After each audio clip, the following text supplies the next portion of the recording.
from the picture. Differences are something intrinsic that we can't wish away, that have some implications, not just for what we try and do and how we try and do it. So I would strongly agree with that. Regarding Dr. Supachai's comment about being too optimistic, well, what I was presenting with this adding value slide was one chapter from my new book, which talks about the benefits from globalization. It's followed by 7 chapters looking at various kinds of market failures and fears about globalization that people have argued about as reasons to close off borders. And so hopefully, if you ever read the book, which will be out in April from Harvard Business Review Press under the title World 3.0, you'll sort of see that I'm not let's open everything up for business kind of person. The whole challenge to me of the last 2 years is, okay, we have a renewed appreciation of market failures. What does that mean for cross-border integration of markets? Does anything change, or does everything stay the same? I do think some things change at the margin. That's what I try and elaborate on in my book. To get on to Mr. Lami's comments, first of all, I think he encapsulated it much more neatly than I did. Shifting from volume to value, yes, that is very much something that has been going on in the business world for the last few decades that seems like it might have some utility in this context as well.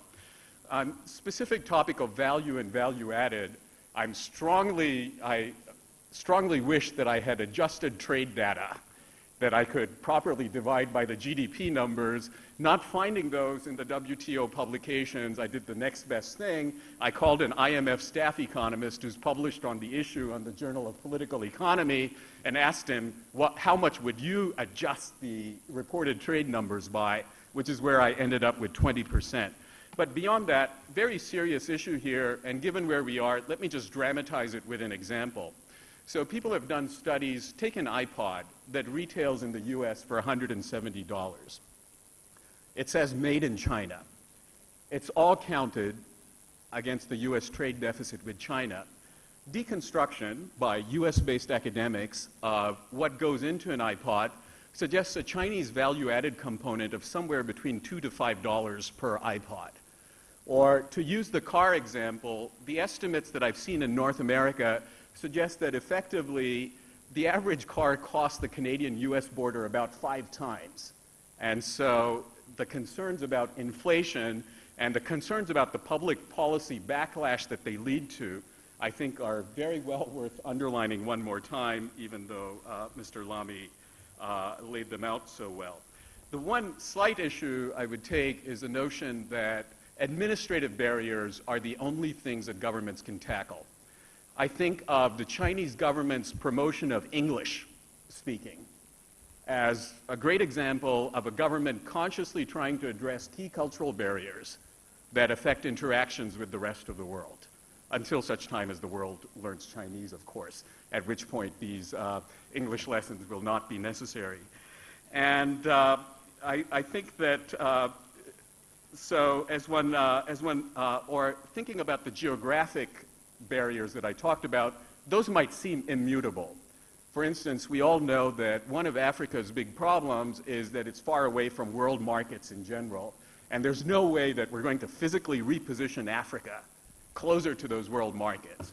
However, when we look at the case studies that have been done by people at the World Bank and elsewhere on African infrastructure, we realize that this is more than just a pure distance effect, both externally in terms of the ports in particular, and internally in terms of roads connecting major African countries. If you look at what the potential is, I've seen one study by World Bank economists suggest that just paving all the major roads might lead to a 2-fold or 3-fold increase in trade within Africa of the sort that might encourage local specialization, et cetera.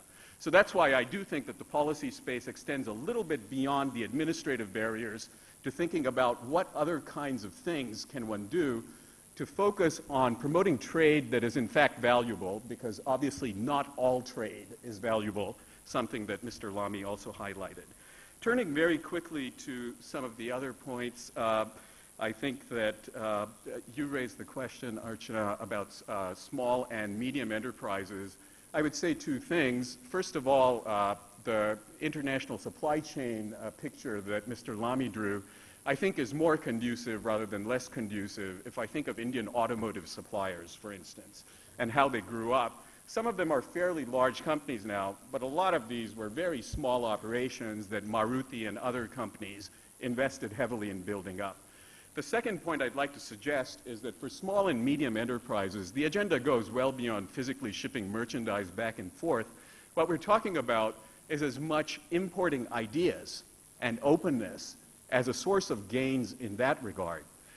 So as part of the same study for the Catalan government, we actually looked at small and medium enterprises.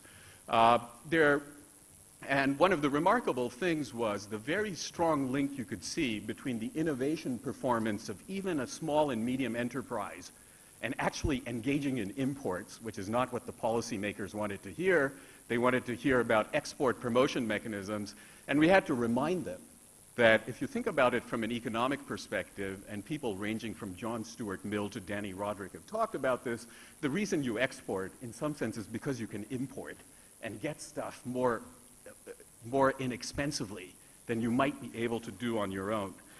And I think in terms of small island states, I think 2 points there. One is simply that, while the challenges are great, for small countries, the importance of the open trading system is even greater than for large countries. So finding some way to make this work is not just nice, which is the situation in a large country, but essential.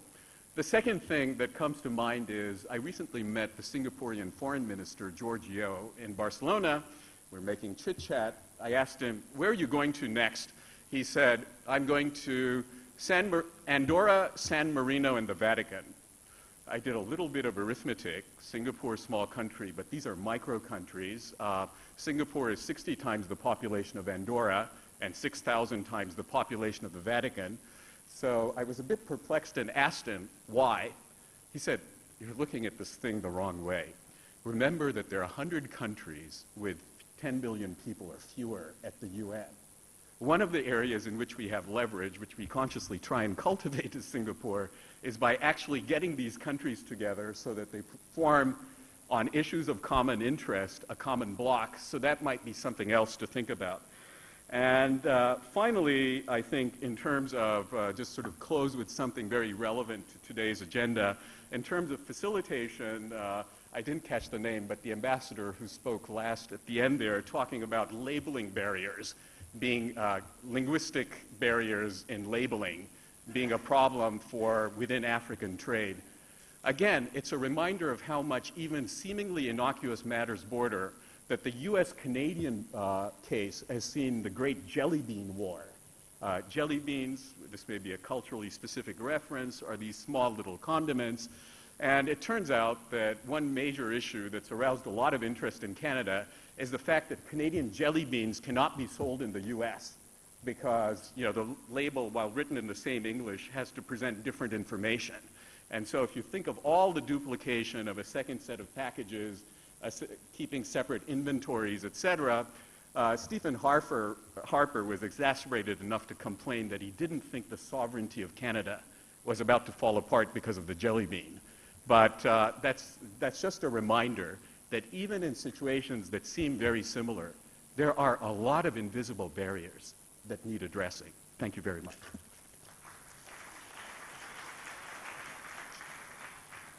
Well, thank you very much, Professor Ghemawat. I think we've started off on a good foot, food for thought. We're now talking about value, not volume. And certainly we're talking about establishing partnerships, right, Dr. Supachai? And clearly, where I started out, talking about our former WEDF, which was looking at the whole business of purchasing power and the value of looking at the consumer and the consumer end, this question of value is therefore still very much valid. So we are running 15 minutes late.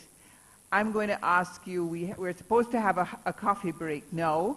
Do we want to have the coffee break or do we want to just go straight on to the next session?